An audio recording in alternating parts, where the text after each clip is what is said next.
Howdy, folks. Happy Thursday.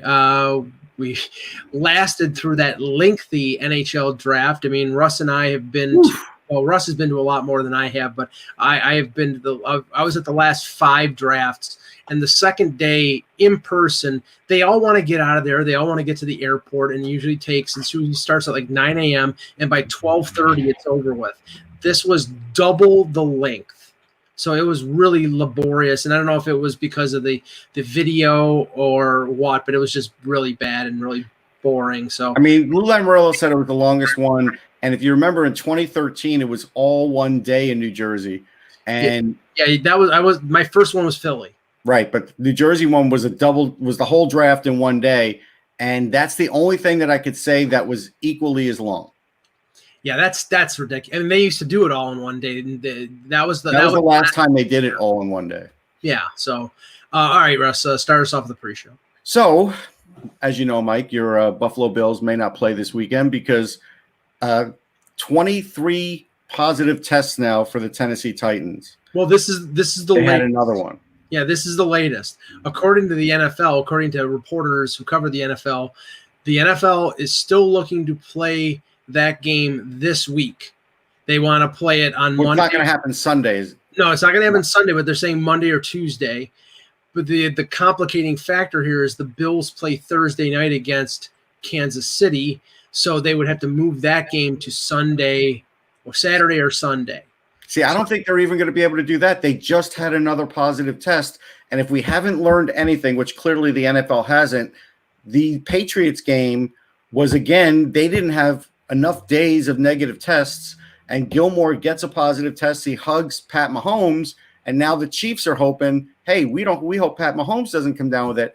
But the bottom line is we're all looking into this, and this is going to affect the hockey season because for leagues not wanting to do a bubble, this isn't showing very well because, again, and it depends on the area, but as an example, because Tennessee is a bad area for COVID, players have to work and do other things 6 days a week. Now they could, be in the house for a while, but they have to go to the gas station. They have to do a few other things to and from practice. They may get food or whatever.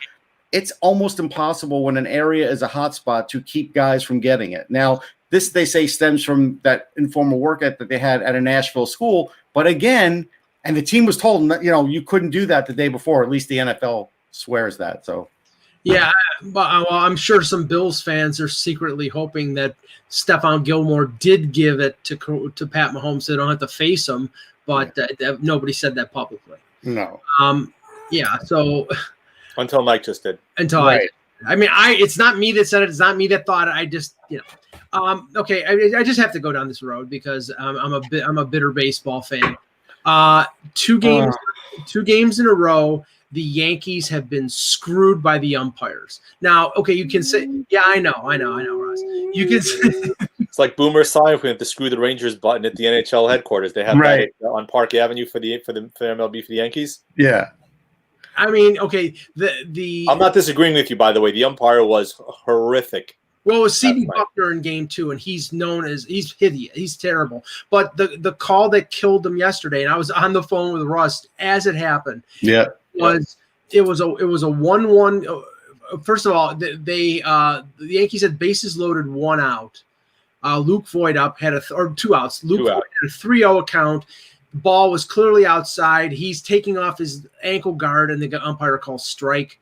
It goes to 3-2. Then he grounds out. They only tied the game with bases loaded. I think it was nobody out or 1 out. Next inning, it's man on first, 1 out. 3-2 pitch. It's strike 3, and the catcher Higashioka throws for the runner to get the double play. The umpire forgets to call strike 3. It's first and second, and then the next batter hits a 3-run home run, and there's your game. Now, you could say, okay, well, he didn't have to groove the next pitch though, Mike, and he did. Hanging curveball to Kiermaier for the home run. Right, and you can say, well, they lost 8-4 or something, but you never know. It's always, where was the game changed, and you don't know what, if anything, if everything is going to happen after it as it did before that, because once they're down 4-1, everything changes. I'm just saying, it's like, maybe they're just not good enough to beat Tampa. Well, I mean, clearly if they lose the series, yeah, but it are those things that really kill teams, and it's enough that they're fighting their own inconsistencies and injuries and things of that nature, but they don't need the help of the umpire against a team that is one of the best teams in the league. If only the whole baseball world wasn't against the Yankees. I get it, Mike. That is true, Russ. And by the way, I thought it very interesting that Trevor Bauer takes to Twitter last night and says, "Gee, it looks like the Yankees need some starting pitching." Do you think he's trying to drum up some business there, Russ? Well, yeah, I told him. Remember, Bauer only signs 1-year contracts normally, right? Right. So he's trying to go to the highest buyer. He has a reluctance for whatever reason of signing a long-term deal, even though he probably could have signed it several times over already. Yeah, I just wrote back, go to Queens, but he didn't answer. So if he wants to lose, go ahead.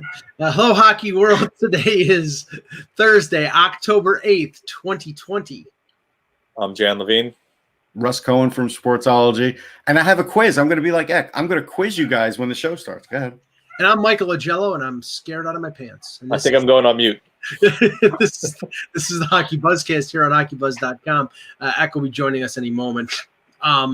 All right, I don't know if you want to start with the quiz, Russ, or do you I'm going to start with the quiz, and chat room could be in on it. Go ahead. What two famous Tampa Bay Lightning players went to this school, the ND Hounds?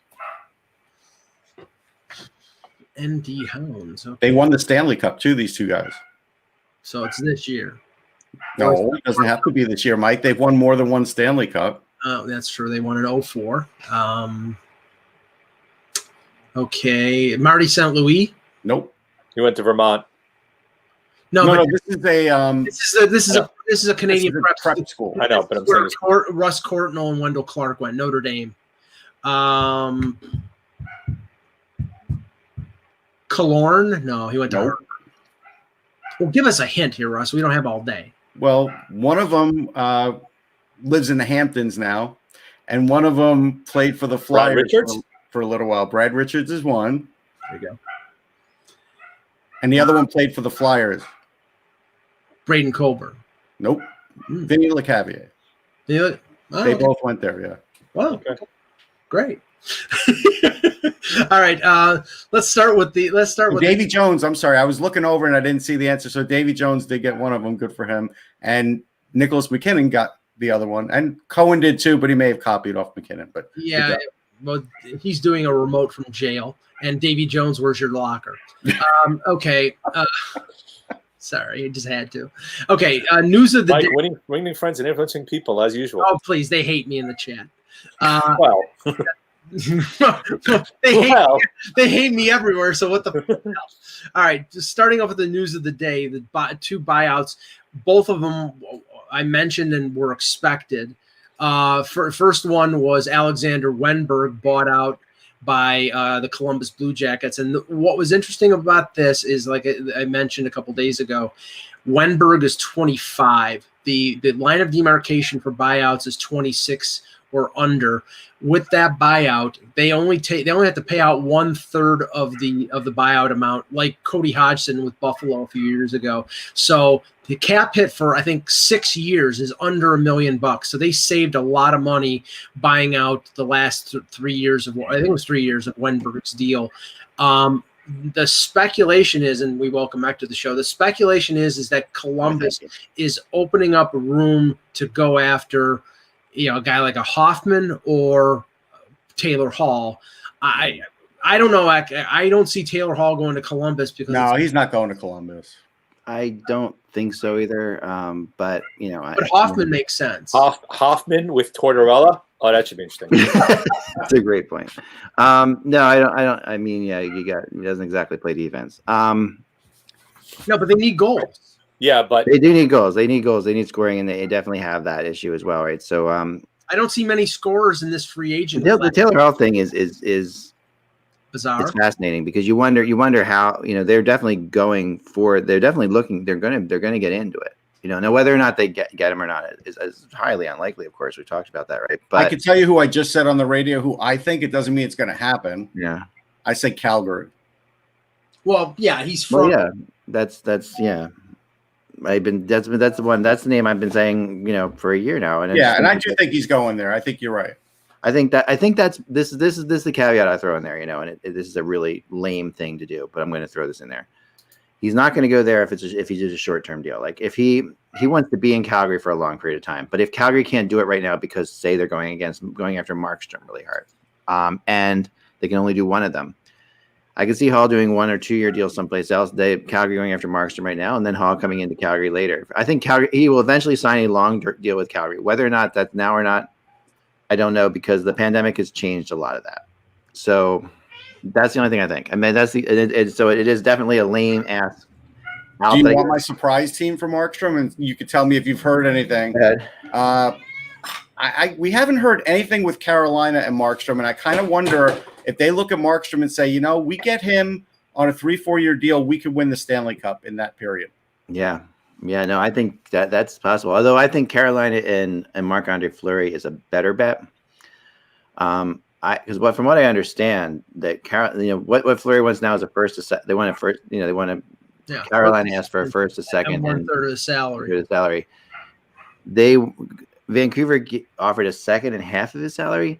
That's close enough. I can't see anybody giving more. Yeah, that's why I start to think that Marc-Andre Fleury and Carolina is if they are really that, if that is indeed true, and that is the rumor that's flying around out there. Can I put out a conspiracy theory when it comes to this whole situation with Fleury? Always, we love them around here. Do you think that teams, especially teams in the West, are blocking Vegas from being, in terms of if they were teams that were interested in Fleury, that they're asking for unreasonable prices, so Fleury stays on the books past Friday, so they can't bid on Pietrangelo? I think that's possible because anything's possible, but I think that right now that would take a lot of coordination. It really would. And right now, what I think is going on is everyone is freaking out of their minds, confused. Like that, the one common denominator when I talk to people, I've never heard teams and anything like that more. People around teams and even agents more confused than they are right now. To me, I think that in that confusion, that kind of coordination would be really hard to pull off. Plus, you can go over for now. I mean, you can go over now. You can go over 10%. Right? So they really want Pietrangelo. They'd sign him, and then obviously it's going to change their asking price down the road. But we already think that they're being overzealous in terms of what they want, so they're going to have to come down regardless. Yeah, but I mean, Vegas would put themselves in even more of a pickle if they go ahead and put himself 10% over and up against the 10%, and then. Then everybody knows. I mean, everybody knows they have to move them, but it just puts their back against the wall if they go out and sign Pietrangelo, and then they have to move $7 million of Fleury. They'll be. Once the Leonard extension came out, you kind of knew they backed themselves into a wall anyway. Right. They really did, and they didn't want that to get out there. That they're not happy with and that how that got out there. It's pretty freaking obvious. Alan Walsh, right? Who went to Dave Pagnotta. It's like, and I know that because I used to be. I'm not. Dave Pagnotta is amazing, and I'm definitely not ripping on him at all. I think he's one of the best, if not the best, honestly, at breaking things out there. No, Pagnotta's real good. But he's incredible. But this feels so much like an Alan Walsh playbook, and I it's been years, but I stopped talking to him because of this. But he does this. Okay, so the reality is. This is, I think I even think Pagnotta. When he texts someone, does it come up maybe Alan Walsh, or is it a totally different name? No, it comes up Alan Walsh, and it's crazy. Picture of a sword, actually. I hear. I have his. It's a phone number in my thing.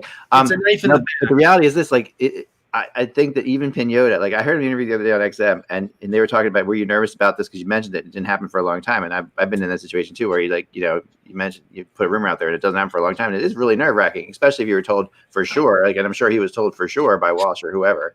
Let's just say whoever, for the sake of it, whoever told him for sure. So yeah, and he said, yeah, I was definitely a little bit nervous. I bet at the end of the day he wishes he never put it out there at all. Because I'm sure he does. I bet you Vegas, it's just not worth it. It's just not worth it. The angst that this caused the Vegas Golden Knights is less unbelievable. Like his chances with getting anything from the Vegas Golden Knights in the future. He was preempted. He was preempted by Walsh himself. Walsh is the one who put the tweet out. Yeah, but Walsh put the tweet out, but it's different it was You different. still knew where it came from initially. When Pinota puts it out, it's different, so it's a little different. No, Right?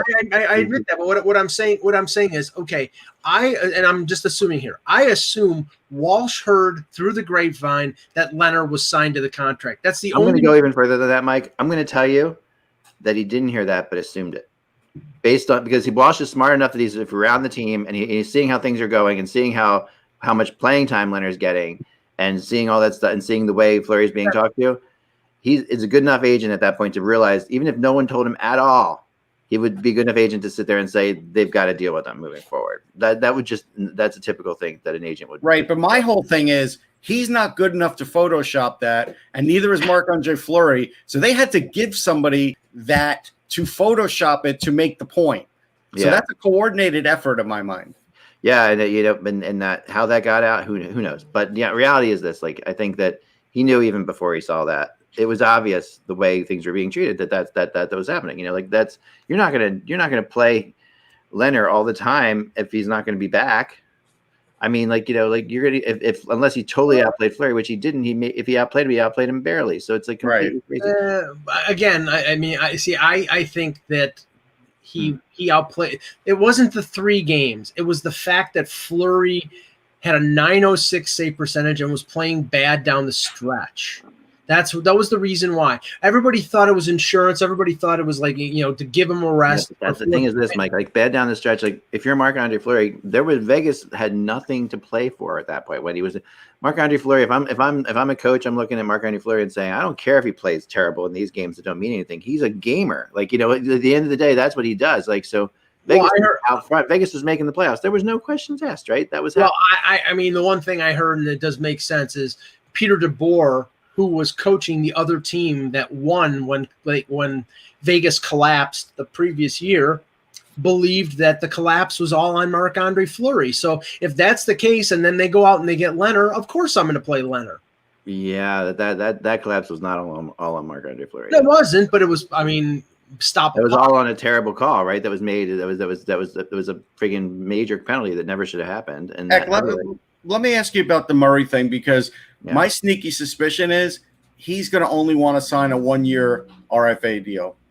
Now, Russ, he is talking a good game in terms of, this is a good young team, and a contract for multiple years until basically he finds out that Eugene Melnick is going to lowball him, and then I think he's going to sign a 1-year deal. And he's going to sign a 1-year deal, and this is basically this is an asset that we can flip next year at the deadline. Right. Here's a 27-year-old 2-time Stanley Cup winner.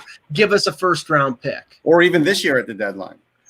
Yeah, that's what I meant. Or he likes it there, I mean, Ottawa's going to be an interesting team. They're not going to – I don't think they're going to be like Red Wings terrible here. I mean, you're talking about a team that they have – No, but they're Murray, I don't think, is going to want to go from where he was to that and say – all right, I'm going to stay here the next 3 years because you're getting good. Like, I don't think he's going to do that, because I think even he could look at things and say, things have to get better for me. And it's not like Ottawa has a rock solid defense. They don't.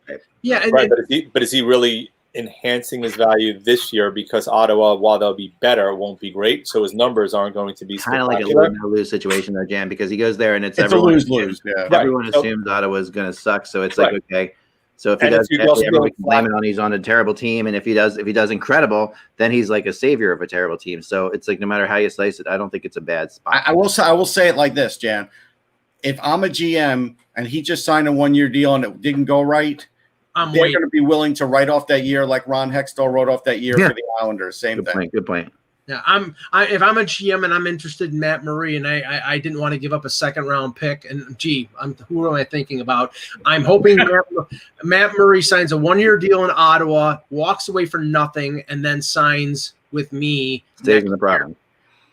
But hey, the good news is Mike Freddie Anderson's still the Leafs goalie, so you're in good shape. Yeah. A couple things I wanted to get into real fast, and these are the play, and then we're going to answer. We'll definitely do some questions from the chat room because there's a lot of good ones. But I want to talk about some of the players who were not qualified. And Well, can we just cover the other buyout, which was not Sure, go ahead. Yep. Which was Corey Schneider. I mean, right. I mean I think that was pretty obvious, and I think all we can say about that is he'll be great on somebody's broadcast team. I think that's the. I mean, he might be a backup for someone still. There's a possibility. Here's what I could see happening. I could see him going in on an ATO on a team that wants a third goalie, because I think teams are going to need 3 goalies this year with the way things are. Yeah, maybe, but does he want to do that? Would he rather just? I think he would still do it. No, I actually think he still thinks that if he gets a chance to play, he could, at least. Then that's possible. I feel like he wants to be. I feel like he definitely wants to be a starter, and that's because he could have been that. He could have been that third guy in New Jersey. Yeah, everybody feels like they're going to be a starter, and so all of a sudden they can't. And I know, but in New Jersey, he's already shown he can't. And why not? That would have been a lot of money to pay a third goalie there, and you'd also. You're right. They want to have Blackwood be the guy there, and having Schneider hanging over his head. Right. It kind of doesn't show any confidence in him as well. Look. That trade right now, Vancouver clearly ended up the better end of that trade because he's in ninth to get Horvat. And Schneider was good for a year or two until the injury. Look, it also depends, I think, on what we're dealing with in terms of what play is like next year. Are we looking at multiple bubbles? If you're looking at something like that, being a third goalie in a situation like that is probably not ideal. If it's somewhat more normal, then maybe, and even then, I think it's doubtful that he comes back that way. Yeah. All right, so let's get into some of the buyouts. There's just 4 guys I wrote about today that I was really surprised at. And I'm sure you guys have some too, but I really, these 4 guys, first of all, and I'll start off with 2 guys that I think could be the Marchessault and Carlson of the Seattle team. We're the Seattle team starting right now. And that is Anthony Duclair and Andreas Athanasiou.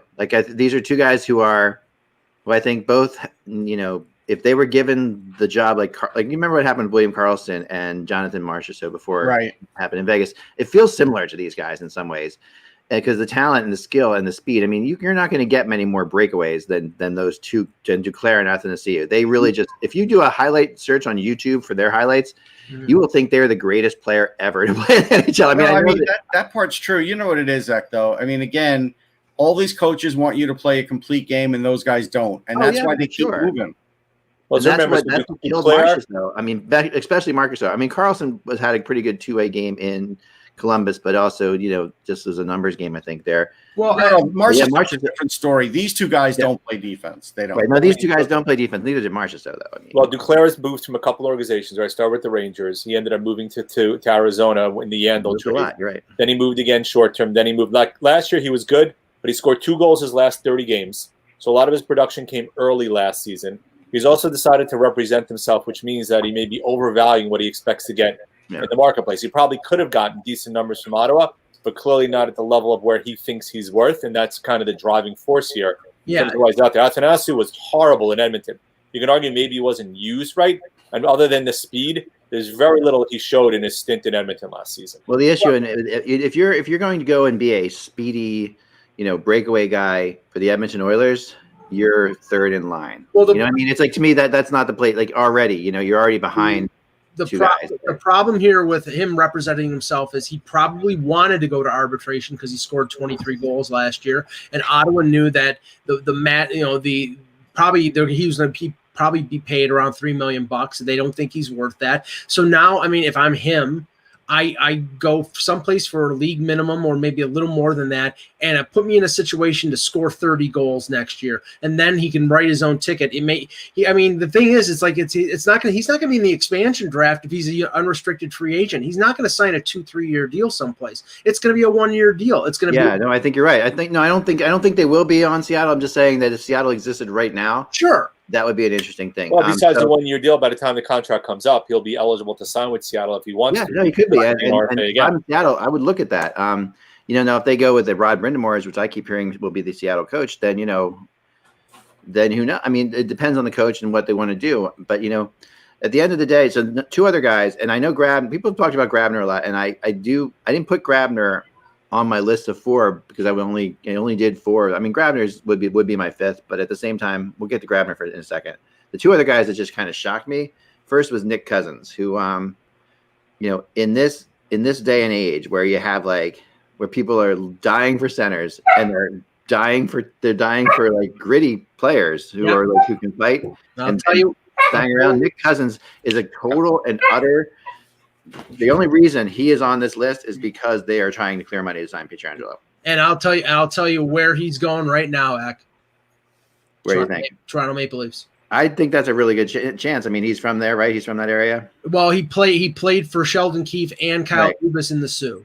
Right. They I know him. think there'll be a lot of interest in him, though. I think. No. I mean, bottom six center. He's garner a lot of interest. Everyone's asking for it. Like I talk to people, and they're like, "What are you looking for?" We'd love to have a gritty center, who could play third line center, and like he's exactly that. Like he's literally, and people like the Flyers let him go because they ran into a real cap crunch, and because he got a pretty freaking good offer from. It's also he's not great defensively either, and he only gets a certain amount of points. He is very limited on his point scale. Like his best season, I think, is 27 points. I don't even know if he'll get that again. Yeah, I don't think he's a third line center. I think he's better defensively than you do. I think he's a fourth line center. I think he's an energy guy. I think he's somebody who can play 10, 11 minutes a night. I don't, if he's aiming for third line center, then I think he's narrowing his range of the teams. He's more skilled than your average energy guy, though. Like he's right. He's surprisingly skilled. Like he will do things that will surprise you for what you think of it. Like you normally think of him as like he is definitely a tough. I mean, he's not a Nazem Kadri, but he's like. No. But I'm not going to say that, but that is sort of his game, and a much. I mean, he's like a half of a Nazem Kadri. I mean, he's a minus his whole career except the 1 year in Montreal. Like even on Vegas, he was a minus. Yeah, well, but the situations he was put in too, like that plays into that as well. Yeah, teams are going to want to limit his exposure, and that's what I'm saying. But by that means fourth. It doesn't mean like fourth line that you play 5 minutes a night. It means fourth line playing a regular shift, fourth line playing 10, 11 minutes. There's the thing about that, Mike, and I agree with you. But here's the thing, and again, going back to like Marchessault and Karlsson, why did they thrive when they left and went to Vegas? And it was because they were given responsibility to thrive. They were given the ability to thrive. They were given the space and that so much about this is confidence. Like, they were given the confidence. You guys are our first line. Go for it. Make this happen. Yeah, but I've seen Cousins put into that situation over his career, and I've followed him a lot in Montreal and in Philadelphia. When players got hurt and Cousins moved up, he was a lot better than they think. Like, he moved up into second line. Minutes. I think those comparisons are flawed because other than 1 year in Florida, Marchessault didn't get an opportunity with the Rangers, didn't get an opportunity with Tampa Bay. And Karlsson had 6 goals with Columbus and really wasn't given much of an opportunity in Columbus and was basically, he's a young player here. We're going to give you him so you take David Clarkson's contract off of our hands. Opportunity was given to young players and they bloomed. Cousins is 27. He's a known commodity. I'm not saying he's not a good player, but he's not going to go someplace else and all of a sudden score 30 goals. Oh, no. I mean, look, it's interesting because like Arizona, the year he had 12 goals, he had 119 shots, and that was like, the best year of his life goal scoring wise. The next year, he had 144 shots, and he only had 7 goals. Yeah. I mean, he's a guy that if you have him on a not great team and you give him a lot of ice time, he'll get you more points than he should. If you put him on a good team, though, you can't give him that ice time, like Mike said. Yeah, that might be right. I mean, I think he will find a home pretty quickly. I think there are teams out there that are, and that's why I said Toronto. There are teams out there looking for sandpaper and aggressiveness in their bottom 6. They have pieces to move around. If they could get Cousins at $1 million, they could trade an Andreas Janssen and move Alex Kerfoot to the wing, or trade Alex Kerfoot and wait. I know, Russ. I'm just saying. What are you saying, Mike? I don't think they're trading Kerfoot. I don't think they're trading. You did just make a scenario where they might. Yeah, I mean, I'm telling you what's possible. I think it's going to happen. No, because Kerfoot is a center and he's valuable and he's good. Unless they free up more money to sign the defenseman Mike keeps talking about all the time. Well, that's why you trade Neal. The other guy I had was Troy Stetcher, who I actually am shocked that, and this is a perfect example of Vancouver. Like they've got they have Quinn now. They're going hard after Oliver Ekman-Larsson, and they really. This is by letting Troy Stetcher go. They are doing something that I think is very, very risky. Like but the problem with Troy Stetcher is that he is he's a right-hand shot, which makes him valuable, but he's small. He's feisty, but he's small, and he can't play in your top 4. He's a third paired blue liner. Third pair blue liner, exactly. He's the third pair blue liner. There's value in that. And 2 years ago, value in that. Last year he had a tough time, but 2 years ago in Vancouver, he was actually playing a lot of top 4 minutes and doing it really well. I mean, he's a decent offensive defenseman for a third line. You know, you get a little bit of offense out of a third pair, rather. I mean, that's fine. But he's gritty too. I mean, that's the other thing too. Like, yes, he is small, but if you search, like I was searching for pictures today to put up on for my blog of Troy Stetcher, and like every other one was him like fighting somebody, him banging into somebody, him like that's really what he does. There's no question that's how he's been able to keep himself afloat, being a smaller guy. I mean, Krug is gritty too, right? I mean, but the issue is that he was making $2.3 million, and the qualifying offer would have put it over 2.5 for a third pair defense. Yeah, nobody's paying that. Nobody's paying that. Now he may go someplace, a team that needs right-handed defenseman, like a Buffalo would make sense. They need right-handed defensemen, and they have the cap space, or a team like New Jersey who just didn't qualify a guy like Mirko Mueller. They could spend the money because they have the cap space. Oh, Mirko Mueller, I think he might be out of a job, but no, they didn't qualify him, and he's gone. So now Stetcher would make sense to bring. Talking about the salary thing, like Justin Braun getting 1.8. Yeah, that's about what teams want to pay now in a flat cap world. Yeah, no, that's right, and that's why Justin Braun jumped on it, because he's a smart enough guy to know that. I mean, looking at the contracts the Edmondson contract was less than expected. The Dillon contract was less than expected. Other than Pietrangelo and Krug, and maybe a guy like Barry if the team's looking for an offensive power play quarterback. I think that a lot of these players are not going to get close to what they're looking for. A guy like Radko Gudas at most is going to get $2 million a year. It's gonna be $2 million, $2.5 million, and because the market is just not there, and the teams are not willing to spend big money for like sort of 4, 5, 6 defense. It's going to be a very long summer. Let me ask you, long season, fall of this stuff, because it's going to take a while to get these guys together. Let me ask you this question. Mikko Koivu just said he hopes to stay in the NHL. He is a center. He probably still has value defensively and otherwise. I kind of think somebody might sign him. Oh, there's no question somebody will sign him. Rangers? I was thinking Rangers could sign him. Don't say no. He's not a 2C. Before you sign Nick Cousins to be your fourth line center, you should be signing Mikko Koivu. He's as much of a 2C as Ryan Strome is. No, I disagree with you substantially there, Russ. Sorry. I think he's a 3 or 4. If I'm taking a flyer on somebody, I'd rather take a flyer on Wenberg, who's 26. No, Koivu. You don't want to do that anymore. That the Wenberg train, as far as playing center, he is not what they thought he was. Well, they did qualify Strome. They did qualify. They probably had to. Very last minute and very reluctantly. Mm-hmm. Koivu could very easily end up in Toronto, I was told, and Koivu could easily end up in Montreal. And the Flyers have interest in Koivu. There's a lot of teams that I've talked to. Well, the problem with the Flyers is third, fourth line center, and if you need a big face-off draw, he's going to win the face-off for you. He's going to be smart, and he's going to help kill penalties for you. There's a lot that Mikko Koivu is. Koivu in Toronto only makes sense as if they trade Alex Kerfoot, because then they need a third line center. I don't think he's a third line center, Mike. I think he's a fourth line center, Mikko Koivu. Well, that's really not what they. That's not what they. Unless he's gonna take a league minimum contract. I don't think he's gonna take that. I don't think he's gonna be that expensive. I think, and that's why I'm saying I think if you have an option between Nick Cousins and Mikko Koivu, I think for Toronto's sake, I think they should go. He's still 53% on faceoffs. Like that's really good. Still, I think they take Cousins in that comparison act. I don't, because a team like that has Stanley Cup, or playoff, aspirations, getting experience that Mikko Koivu is huge. I mean you need a player like that. Like Spets, right now you only have Spets on the team. He's the only guy who's ever gone deep in the playoffs. And you got to remember, at 53%, he was getting that against top 6 guys. Yeah, that's still really good on faceoffs. Well, Jake Muzzin did win a Stanley Cup, so yeah. That's true. That's true. But I'm just saying, there's not that many of them. And, right. And he's a true leader. Like he's a captain. He's been in captain. Yeah, but back in spite of the fact that Jason Spezza came in and was a good influence on Matthews and Marner and well liked in that locker room, He's not a leader. The leader of that team is John Tavares and Austin Matthews and maybe Morgan Riley. They don't want another leader, a 37-year-old guy, to come in and be a leader. They don't need that. They need those guys to be support players. And what this team, Kyle Dubas has said over the last couple of weeks, we need our bottom six and our defense to be tougher to play against. And Mikko Koivu, as great as he is, I don't think he's a tough player to play against.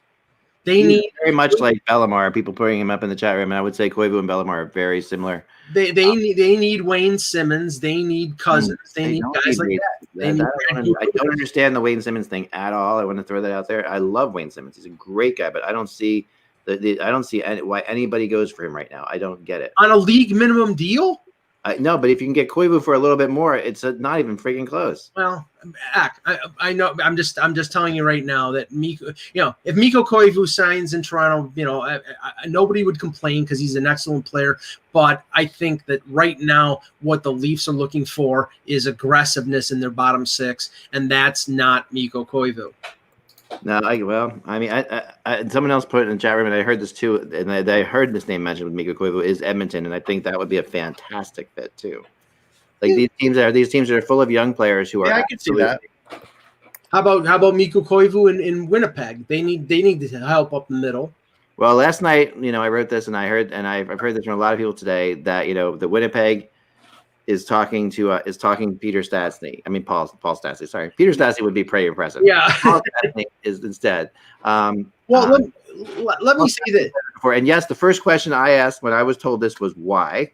Okay, why would Winnipeg want Paul Stastny? But the reality is, it's there. I even talked to our friend Pete Tessier, he has a house there. We know that.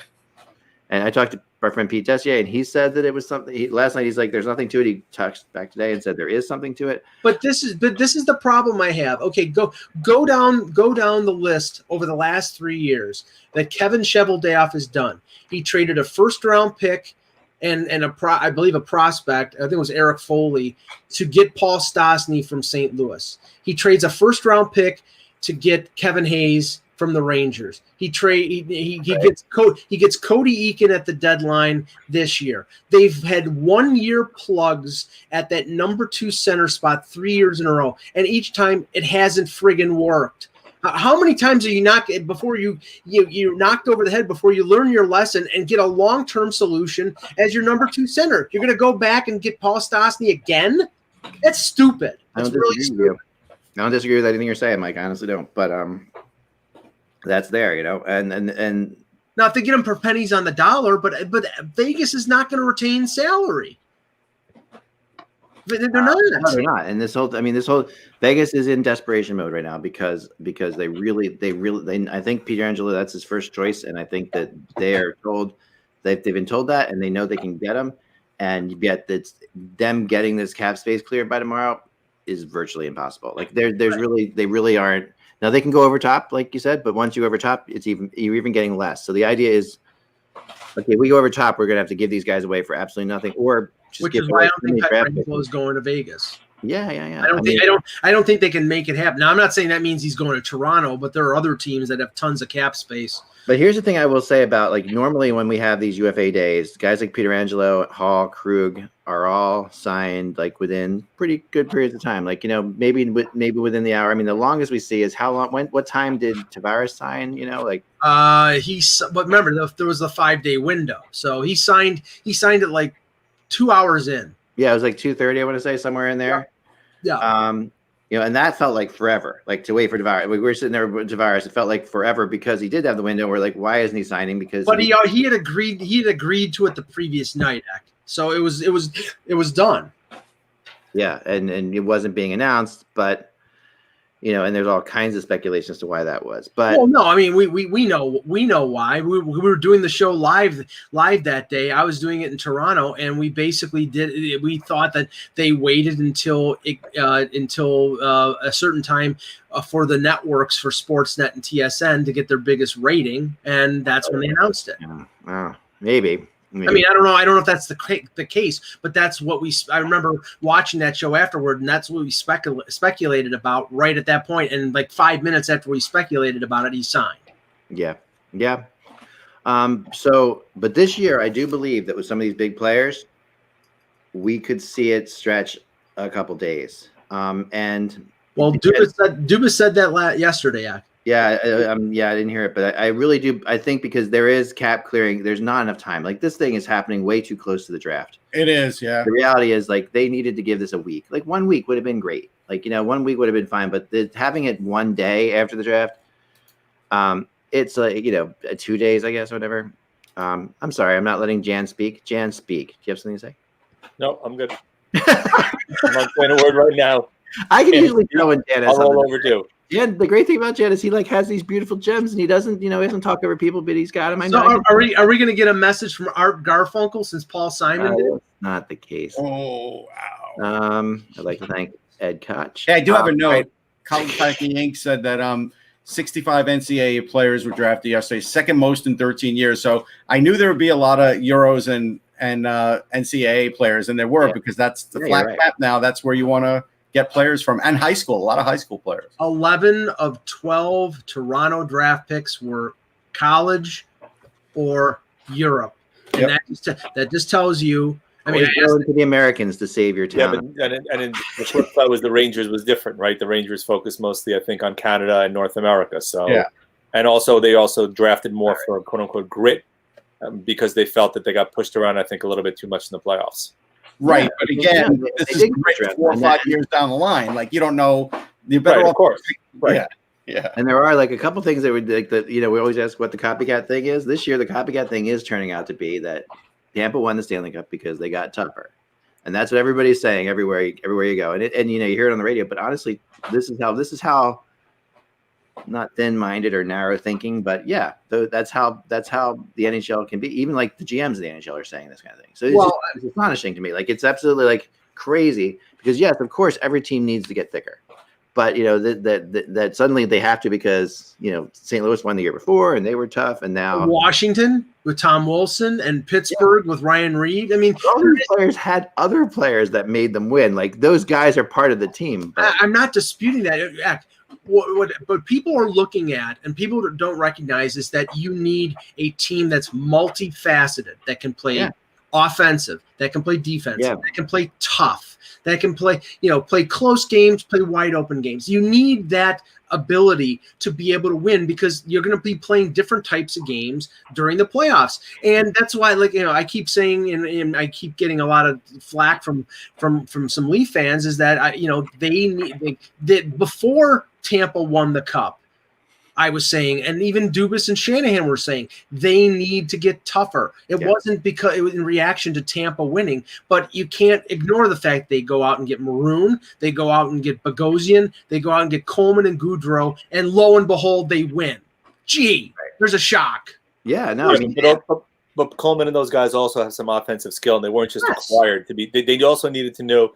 They knew they needed to bolster the bottom six in general, which had been an issue, right? The issue with Toronto, I saw a lot of the criticism yesterday is Toronto was a lather, rinse, repeat type of thing. They drafted a very similar type of skill set than they've drafted in the past. So if your comment is they're not multifaceted, well, guess what? After yesterday, I don't think they're any more multifaceted than they were going into yesterday. Here's the bigger thing, and Mike, this will make you angry. Here's the bigger thing. Ready? They traded a lot to get Coleman, a heck of a lot to get. Yes. Coleman. But they did, if that trade happens with Toronto at the deadline, a first-round draft pick, right, to get Coleman, I think that's crazy. But it was with term. He had another year, he had one more year. This year, he did it for next year also. Right, 1 year, but still, it's a first-round draft pick to get a fourth or third-line guy. Those two teams are in different places right now. Everybody knew Tampa Bay was a legitimate Stanley Cup contender. I don't think Toronto is a legitimate contender right now. And Jan, the thing is, and Russ will tell you this: these players that were drafted, these are 3-4 years down the line. I know. Teams are taking guys that are 4, 5, or 6 now away. We're talking knee-jerk reactions based upon where rankings were initially, right? But remember. You're right. So look at Tampa Bay, right? They didn't win. We talked a lot about that. If Cooper didn't win, he could be in trouble despite his extension. Well, guess what?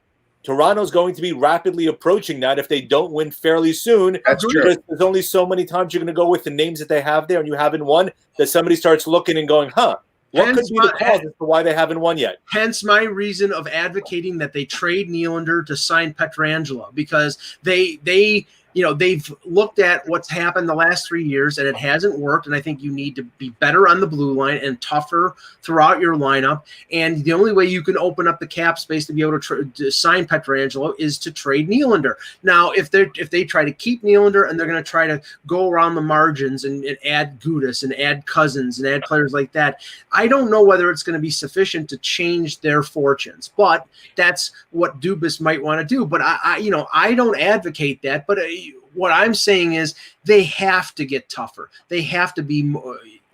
Go ahead. That, and also whether or not you think Anderson is the guy to win. Right? We've talked a lot about that. We don't know if Anderson is the right goalie there to win. Well, I you're going to have to make that decision pretty quickly. I do, unless you are able to get a goaltender who I think was better, which was Matt Murray. Now that Matt Murray is going to be not available this year because he's going to be in Ottawa and maybe in the next couple of years, I don't know if I see anybody in this free agent class or available other than Marc-Andre Fleury, if you get him for half the price, that's better than Frederik Andersen. Frederik Andersen is not responsible for this team not going past the first round for the 4 years. It's their defense. Their defense sucks. I will say this. Last year's playoffs, this past one, Corey Crawford played better than Freddie Anderson. Yeah, he had to beat Edmonton. I know, but so maybe you bring in Corey Crawford for a year. And Crawford will not be back, right? That was announced just before we came on the air. Crawford. Right, so that's what I'm suggesting. Maybe Toronto bring in Crawford for a year, and then they can go. Is he going to only want a 1 year deal though? Well, he may with a contender. It depends who offers him. Calgary's going to offer him something too, but who knows if Calgary offers him 2 years? Well, so again, if you're going to be Crawford, right, and so granted, bringing him in creates a Leonard Fleury type of situation, which is fine because Anderson's only got a year left, I think, on his deal. Yeah, he's got a $5 million cap. And Crawford actually didn't play badly when he came back. Granted, it's the injury risk, and you have a starter there. You're going to have to balance the egos in the room. It all depends on how much you can get him at, and if you're going to get him, that may take you out of Pietrangelo. If they bring in another goaltender, if they bring in a Crawford or a Holtby, then it's going to be with Anderson leaving. It's not most likely. Yeah, because Jack Campbell is the backup goaltender. Right. He can play 20 games. Campbell's 25 games. He's probably going to play. I have another rumor for you guys to get off this topic for a little bit. Sorry about the Toronto talk. Sorry. Oh no, never. I mean, and Mob Talk. I have to just acknowledge Mob Talk Radio. I said they should go after Murray. I said they were interested in Murray. I didn't guarantee he was going there. Yeah, no, Mike ever did. Guys, come on. None of us know what. None of us can say absolutely 100%. That's crazy. I'll get my Karnak turban and go sim him. I mean, we're not here to run for crying out loud. Well, actually, I would have guaranteed Mike would wear gray today, and he did. So Timothy Park asked who's going to be the Blackhawks goalie next season. Wait, whoa. Okay, so hold on. So all right. So I have more for the. Stop it. I have more for the the Patrick Laine and Philadelphia Flyers stuff. Okay, so I've been digging into this. Oh, we're doing that again. Okay. I'm just and I will say this, and I said this to somebody else today because I was talking to somebody who was asking me questions about this. I will say this, that quite often when a rumor comes out like the Patrick Laine Flyers thing, it comes out once it's already dead. All right, and this I think was the case in this one, and it was and that quite often what happens is players or people are around will know that it's being discussed, and no one else wants to know it's being discussed, so it won't get out. They'll be told off the record, and then once it collapses, they'll be given it on the record. I see. And that's quite often what happens. And I think in this Flyers case, I think that's what happened. So people who were tying it to Niskanen, that wasn't really the case. The Flyers did know about Niskanen like 3 days before. I don't know if you heard that or not, but that's true. And they actually gave Niskanen the weekend to think about it. They retired because he basically said, "I'm retiring on Friday," and I said, "No, go think about it for a bit. Go, see what you think. No, we don't need to know until Monday or whatever." So that's why they waited. Okay, they did know that, but the actual issue with Laine that I heard was, and I heard this just today, is that the Flyers were insisting on Voracek being in the deal back to Winnipeg. The Flyers would take a contract in that, but Voracek would be part of it. Right. And that seems to be where the thing retain salary. Yeah, the Flyers would retain some salary, but Voracek would go. It's not a horrible idea for Winnipeg because say the deal is, I'm not saying I know what it was, but say it's Voracek and Sanheim. Just throw that out there. Just like something like that. Or Voracek and I don't know. Whoever, like, there was definitely a top defenseman going, a top young defenseman going. Yeah, so let's say Sanheim. And I don't know that for a fact. But if it's Voracek and Sanheim, that makes some sense. I mean, Winnipeg, they get their defenseman that they need. They get a young defenseman moving forward. Who, Sanheim has a lot of upside, but also he's right on the edge of like whether or not he's going to really fill his potential or not. I think, he really might, but he also might not. It's just there are times when he looks amazing, and there are times when he falls down. I think it's in the next year or two. You're at that point. There's no question. Yeah, so it might be a risk worth taking for Winnipeg. It's tough, and it could be a really thing that comes back to bite the Flyers. It's like one of those trades that means it's kind of a fair trade. But Voracek was a big part of this, and Voracek had a better season. He did have a better season. Yeah, so but if you're losing Laine, that gives you a little bit of something to replace Laine with. But that's not the issue going back to Winnipeg. The issue is, and the reason that they're trying to trade Laine, other than maybe there's a possibility that Laine just told him he doesn't want to re-sign there, is the fact that they're paying so much money on Kyle Connor, on Wheeler, and there's one other forward, and then they would be paying big money on Laine as well, and that's all on the wing, and they have nobody behind Mark Scheifele. If Voracek was a center, that deal would happen, but he's not. And neither is Giroux. So unless they're getting a center back and they're not trading Couturier. I mean, Giroux can. Morgan Frost has been the name that's been brought up. Okay, so that's the name that keeps coming up. Right. With Morgan Frost, who is a center, right? But the issue with Morgan Frost, I think that is also a big gamble for both sides. So Morgan Frost, I think is also. I think it's more of a gamble. Like if the Flyers trade him, he turns into something. But yes, it's still a gamble. Yeah, I mean, I like Morgan Frost a ton, but he also, do I like him as much as Farabee? I don't know. I'll give you a little inside dope here. Morgan Frost, obviously everybody knows Morgan Frost is the son of Andy Frost, who was the Leaf announcer and radio host and somebody that I've known for years. Andy Frost is from Winnipeg. His family is from Winnipeg, so there might be a motivation there because he's his extended family is in that area, and he's a young, inexpensive, talented center. I mean, that would make more sense in a deal for a Laine. Trading salary for salary. I mean, the only thing that makes sense there is Winnipeg can't get people to sign there, and you have somebody locked in for 4 years. Maybe they would prefer that, but somebody retainable like Frost for a number of years before he qualifies for free agency. Yeah. That makes just as much sense. Davy Jones is right. Well, actually, Sanheim is from the west there. I don't know if it's from Manitoba, but he is from the west. I'm checking Saskatchewan or something like that, but I'm not sure. I'm not sure exactly where now. Easily, obviously. But the other thing is, I get what you're saying about Farabee because practically Elkhorn, Manitoba. Where's he from? Elkhorn, Manitoba. Okay, so good call on that. So the thing about him is, yes, Farabee is more of a plug-and-play guy than Frost and will always be better defensively and has a great shot, but he doesn't have the high offensive upside as high as Frost. And so that's, and the skating will never be what Frost is either. Farabee is the kind of guy that is a good skater. He's good with the puck, but he doesn't skate like Frost. Frost has a much higher end skating too. So that's the difference between the two. Well, the Flyers, to your point, the Flyers said no. They're not. They weren't because that's who Winnipeg wanted was Frost. The deal. I could see it. Flyers want to give him Voracek and half the salary, and that's where it kind of fell apart. That's what I was told. Okay, let me ask you this though. Based on what Fletcher was saying the other day, I don't think they're even going to do anything or very little in the free agent market. It sounds like. I mean, I do. I think that I don't know. And I don't think they're going to go after Pietrangelo, but I think they'll make. I think they must have tested the waters and realized it's not going to happen, so that's why they sort of made the statement that Pietrangelo's asking price. If if it's scared away St. Louis so quickly, if it's 11, that's crazy. No. Okay, again, it was not the AAV; it was the structure. Right. St. Louis will not sign anybody with signing bonus. They didn't sign Tarasenko. They didn't sign Shen. Nobody gets signed. The only guy who gets signing bonus is Ryan O'Reilly, and that was a trade that a player that they acquired from Buffalo.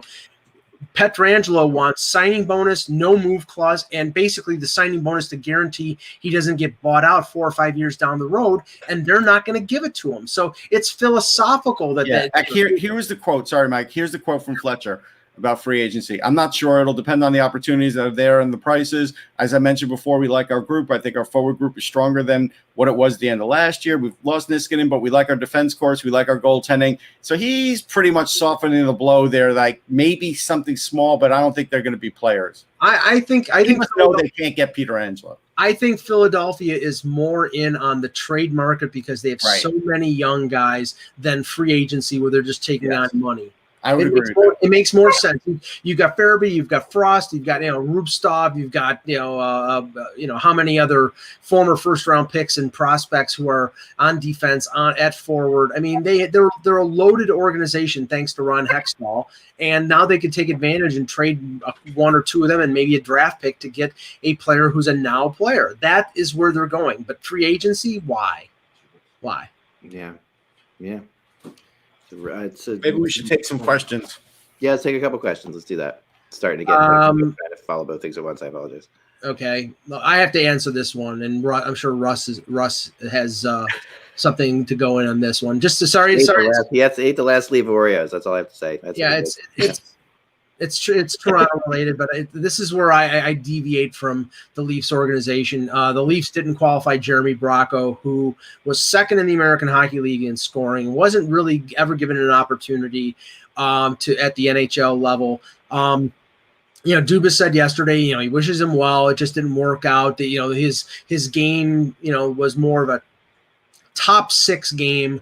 And when they had Kapanen, Nylander, and Marner, that he couldn't break through. And, he's not a big guy. So it's a situation where, he doesn't fit into a bottom 6 role. Then you make a hole for him to fit in. He was a talented player. He was one of the best playmakers I've seen at the American Hockey League level. Now, does that mean he can do it at the NHL?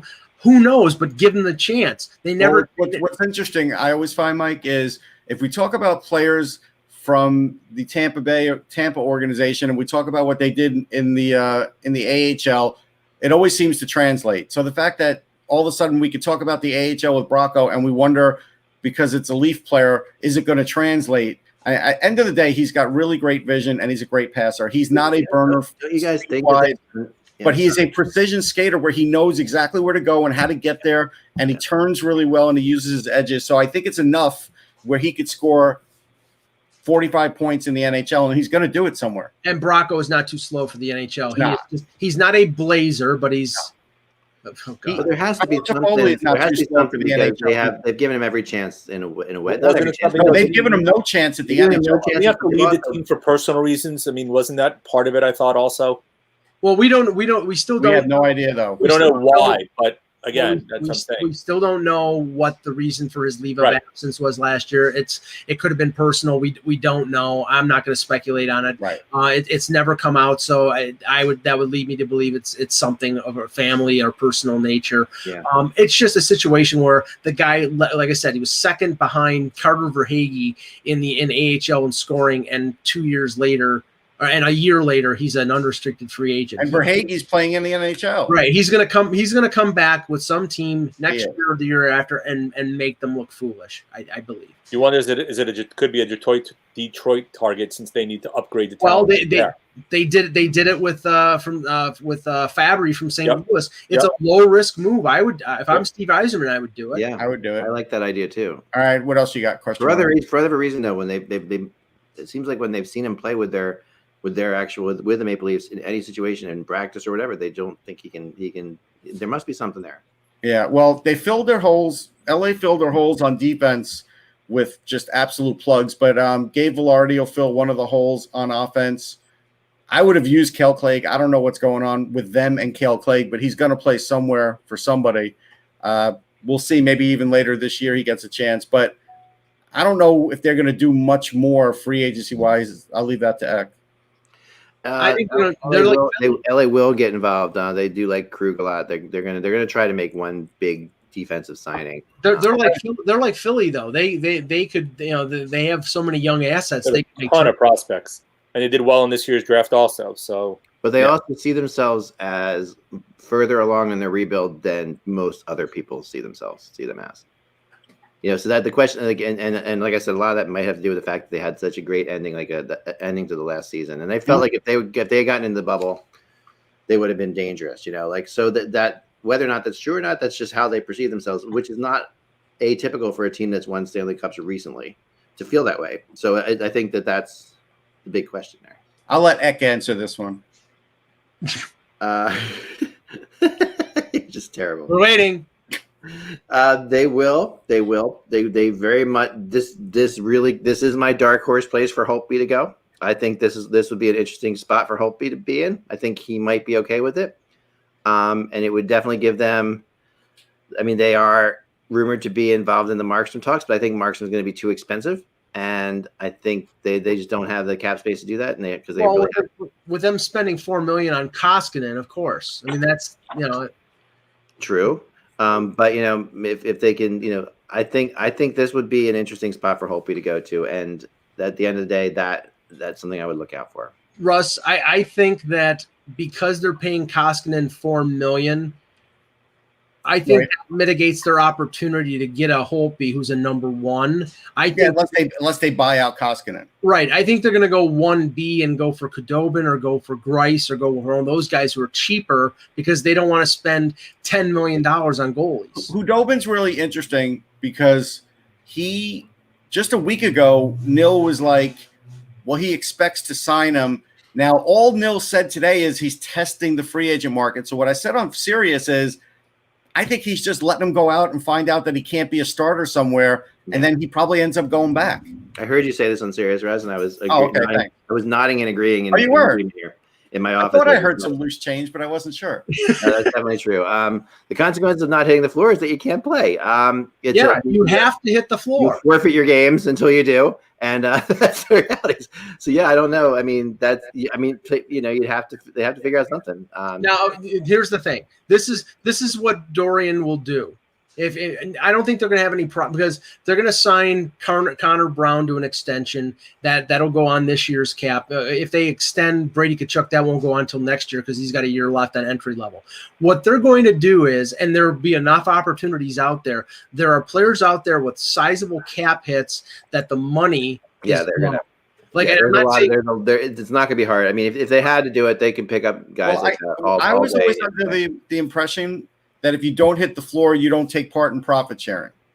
No, if you don't hit the floor, you don't play. That's what it is. Okay. Yeah, your games are forfeited until you do. Oh, okay. Pretty straight ahead. Not even that. If you say for example, you're at the beginning of the regular season, your team is not cap compliant and you're over the cap, and you have to be cap compliant. So if it means waiving somebody and sending over the cap, I get. But the same thing with the floor. Okay. It's the same as under. Yeah. It is. It's the same thing with the floor. Someone asked earlier the New Jersey Devils. Are the New Jersey Devils going to go get a backup now? That Lundqvist is apparently heading to Washington, and all this stuff as other things are happening, right? So and they moved this guy. Schneider. Yeah, they are. They are actually interested in Khudobin. That is one of the. I think the Devils. You can see Khudobin in New Jersey possibly. They also have interest in Greiss, who I like. And the Blackhawks need a goalie because they can't. The other name is Talbot. And by the way, my dark horse for Chicago is Braden Holtby to Chicago. Well, don't you he wants to win, and he might think Edmonton's closer. Don't you think that the better fit for New Jersey, because we know New Jersey's not going to contend for a playoff spot because they're not good yet. They're not good enough yet. That it would be a Mike Smith or a Cam Talbot or a veteran guy on a 1-year contract. That makes more sense than going out and spending 2 or 3 years for a Greiss or one of the higher echelon free agents. Yeah, but it's really about personality here. Like, it's because if you believe Blackburn is your guy, right, and you're ready to turn it over to him, which I think they are. Yeah. Then you really have to find a guy who's comfortable being a backup. Khudobin has shown that he can do that. Now, Talbot, like Cam Talbot. Talbot's a little bit of a different personality, and I think that they could sign Talbot, but not do the research on that one, and that could be a problem. Jan, I mean, was Talbot was he considered a good partner with Lundqvist in terms of being a backup to Lundqvist? Yeah, but remember, he was in a completely different state of his career at that point. Yeah, he was. He took over Philadelphia, he was a Lundqvist mess. when Lundqvist got hurt and carried the Rangers to make the playoffs that year. Yeah. Then he ended up moving to Edmonton and becoming the number one and helping them reach the Cup final. So his mindset is clearly going to be a lot different. Now, maybe he'll be more than willing to come back, but I think Blackwood is going to be the number one. And you're not going to sign a guy. Granted, you want to find a guy who's going to push him and compete with him and can step in to be the starter if Blackwood turns out not to be the guy. I mean, that's why Grice could be that guy, and I don't think he's making $3 million a year like he did this year. Oh, Grice no, either. no way. Yeah, Grace is like the easiest solution, I think, for them because he's It makes sense. He's probably going to take less because he doesn't have to move. Like it's another thing. So you can. It's not exciting enough to even have a press conference, so it makes sense for New Jersey. Heck, I would be a mess if an organization decided to choose Brian Elliott over me. So it's like, I mean, I think Talbot got screwed by the Flyers, and that's probably why he was a mess there. No, I mean, I think he played one game. He couldn't even be a mess. I think he only played one game. I mean, no, it was no. The weird thing about Talbot's time in Philadelphia is it coincided with a time that we were all like spending a lot of time behind the scenes because we were playing that outdoor game. We were playing it. Remember the whole Talbot time in Philadelphia corresponded with the Pittsburgh Penguins Flyers outdoor thing. Yeah. Yes. And we were like, so I'm out there playing. So I was around. I was I was dressing. I played 4 games. Sorry. that was the time that Talbot was there, and I was talking to him. He was just completely unhappy about it. He was not. And and Elliott, though, remember, for all of Elliott, Elliott's not the greatest thing in the world, but he's got a fantastic attitude. He does. But Talbot was pissed that he didn't get the game at the Winter Classic. He knew it. So pissed, and it was hard to really. I mean, it wasn't the Winter Classic, the Stadium Series. The Stadium Series. It was really a little bit hard to but that now. Do I think Gaudreau? I want to ask that question. Do I think the Flames keep Gaudreau? I think they keep him for now. Not if they sign Hall. Yeah, well, even if they sign Hall, I think they're going to have to. I really think this is a slow burn summer, and I think that they'll find a place if they have to for Gaudreau. Gaudreau's got value, it's not. There's no doubt he has value. Well, the issue there is if they're truly in on Hall, they need to sign the entire right side of their blue line. You know what I'm saying? It's like they have no right-handed defenseman. Michael Stone's a free agent. He was a bottom pairing guy. TJ Brody and Hamonic. They're all gone. I hear Brody tied to Nashville quite a bit, I must say. So okay. That's the reason that. There's one question that I'm going to hold that one up there, but there's one question that's even bigger than that, and they want to know about Peterka and Buffalo. It was a great pick. I think the reason that he fell to that spot is clearly because he just doesn't play defense, and he's a little smaller than Reichel, and they decided we'll go with the bigger guy. But this guy cycles the puck, and he skates great, and he definitely could score. And I think in a year or two, he will come over and he'll do very well. So I think that's good in Buffalo. Can I follow up to that question? Yeah. You like Peterka or Gunler better as a prospect? No, I like Gunler better. But that's just me. And Peterka not playing defense, that's a perfect fit for Buffalo. I have to go, guys. I'm sorry, I got to go. All right, we'll think Anderson will play for LA at some point, but it won't be this year. Thank you. I mean, his dad's a scout with the team, which is what helped pave the way for him to arrive there. So I think Anderson will it be later this year? Don't know, but I think he definitely will come over and have an opportunity. Yeah, it could be after the HVA 71. Okay. Let's answer this one. Is Elias Anderson going to play for LA? That's what we were just Anderson. Oh, okay. Pay attention there, Mike. Sorry, I was trying to. Yeah, no, it's fine. Rob Blake, and I didn't hear this, but Rob Blake says he wants Cale Clay to spend another year in the AHL. I don't know if he's got waivers anymore. He's been in the AHL so long. Yeah, they do like to over-marinate, so I'm not going to kill Blake for that. Let's see here. Who's the front runner for Nylander? We don't know if he's even being shopped. I mean, that's go to Caleb C for a second. What's that? Caleb C's question. Where I didn't see it. Right above Paul Simon at 210. Thank you. By the way, Paul Simon, I'm related to. Slip sliding away. Can you see the Pens going after Mark Jankowski as a third line center? So I see Jankowski more as a fourth line than a third line center. I think he's going to get a ton of interest in the marketplace because given he is tough to play against, he's willing to be physical, but he also can be fairly solid defensively. And look, Calgary, he's not going to score to 17 goals like he did. I mean, that's just not his game. But he is a guy you can plug in as a fourth liner. I wouldn't count him for that. Why? I think he could score 10 to 15 goals. I don't think he's scoring 17. Right. But I don't want to make it sound like that was an aberration. All right, fine. 10 to 12, let's say.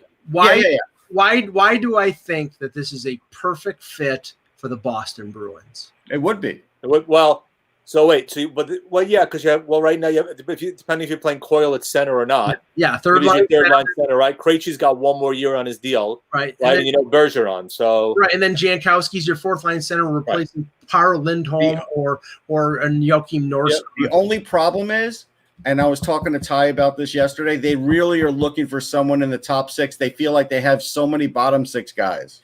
Right. Well, do you want to? The only thing is, do you want to plug the works for guys like Studnicka and the young guys that are Frederick? Also, you could plug into that role as well. Who has Frederick? They're changing now. Frederick, they're turning into a wing, and they probably will keep him then as like a fourth line winger at some point. Yep. Okay. Bardicus, does the Rangers shift Kreider to the third line? Or tried to shift Lafreniere to right. They're not going to shift. There was so much. I got to tell you, there was so much talk about this on Sirius the other night. Coolius wanted him to switch him to right wing. I would never do that to a rookie. I would keep him on left wing. I don't think Kreider would care if he was the third line left wing at all. But you could start Lafreniere on the third line, and if he does do well, move him up. So I think, as we talked about before, I think your third line potentially, and granted, it depends on what happens in free agency, is you're looking at you could see Lafreniere, Hedl, and Kakko as your third line. Yeah, I mentioned that. And then we talked before also the feasibility if you move Kreider down to that line to be that veteran presence on that line if you think he can move up. Now, granted, it depends on what they do with Ryan Strome. It depends on what they do in free agency as well, and also what they end up deciding to do if they do bring back Jesper Fast, which right now looks like he's going to free agency. Yeah, but I still think they might sign him. He may be checking free agency. But look, my opinion on Fast. I mean, there's a guy who can fill up and down the lineup, and you need a guy like that in your roster. And clearly, the coach wants him. And you saw what happened. You saw what happened when he got knocked out 63 seconds into the game. Yeah. Can Kreider play the opposite wing? No, I don't think so. Not right now. Could he maybe shift to that down the road? Potentially, but he is a left winger. Okay. Quick hits. If you had to guess, where's Marc-Andre Fleury going? I mean, Pittsburgh's the easy answer, but I don't think there's an easy answer with Fleury. But I really, at this point, I don't know because I honestly do think there are some teams that doubt him. I don't think they have the cap space. No, they probably don't. If you look at it, Minnesota makes sense because they, right now, Aaron. I mean, and because they traded Dubnyk and they don't have, they're not allocating a lot of money to their goaltending. So no, Stalock's not making much money at all. So no, right. And they could let Cahonen, the prospect, just play in Iowa another year, and that really wouldn't hurt them. Just to answer, Panarin's never played right wing. He's not. I'm not going to say he can't because he's a great athlete, but he's never done it. We've seen what happens when Panarin is moved over on the power play. And the power play struggle because he doesn't have that ability to do the one-timer from the left side. Right. So I won't be moving him. Okay, Big Smoke asks, Bergevin going to try another offer sheet? Well, yeah, if he does, it'll get matched by another team again. Yeah, I honestly, is there a chance? Sure, but I don't think that's his number one plan. Yeah, I mean, especially somebody referenced Cirelli or Sergachev or Cernak for Tampa. Well, he wouldn't do Sergachev. That would just be stupid. Well, he traded him, yeah. Right. That's why it would be stupid. Right. He would really makes sense because he's a center. Yeah. But they may think that they're okay now up the middle with with Suzuki blowing up in the playoffs and with Kotkaniemi coming back and playing well, that that's their future 1 and 2. Maybe it is, but I know Acton pointed to Koivu going to Montreal. That would make, and then now they have Deneau too. So I don't know if they want to bring in Mikko Koivu as a fourth. Well, Deneau's only got one more year left on his deal. Right. Also. Right. True. But we're talking about for this year. We're talking about. And look, Cam Young says Crawford to Edmonton. Yeah, it's possible, but he's not. I don't think Crawford's going to come as cheap as we all think because he got some of his bravado back and he showed himself in the playoffs. This is his last contract, whatever it is. Yeah. All right, good stuff, guys. We will be back tomorrow at 11:30 in the morning for our free agent frenzy extravaganza with Kevin Allen, Bob Duff, Jan, Russ, Ack, myself, and a cast of thousands. I'll just have to bring a pizza in or something and just sit by the computer. Yeah, I've got my wings sitting in the refrigerator right now. Okay, so how are you heating image them up? we all need to see. Why aren't you getting them fresh? How are you heating them up? I like cold wings.